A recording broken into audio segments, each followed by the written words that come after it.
बिस्मिल्लाहिर्रहमानिर्रहीम। अस्सलाम वालेकुम प्यारे दोस्तों, आज की वीडियो का टॉपिक है माइग्रेन क्यों होता है, यानी कि दर्द शकीका।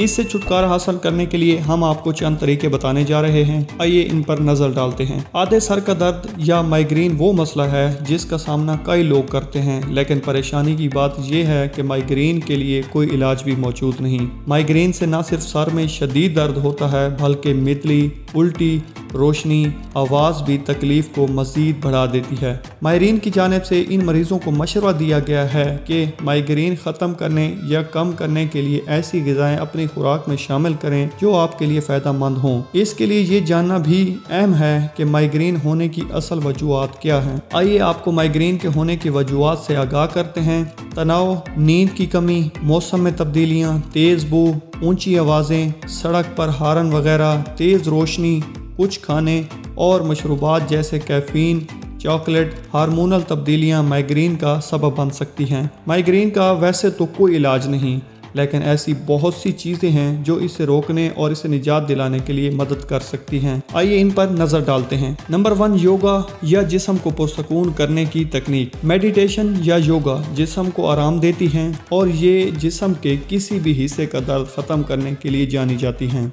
नंबर 2, नींद पर कोई समझौता ना करें। अगर आपको माइग्रेन की शिकायत रहती है तो नींद पर किसी सूरत समझौता ना करें। नींद हमेशा पूरी लें और पुरसकून लें। नंबर 3, ज़्यादा से ज़्यादा मशरूबात का इस्तेमाल करें।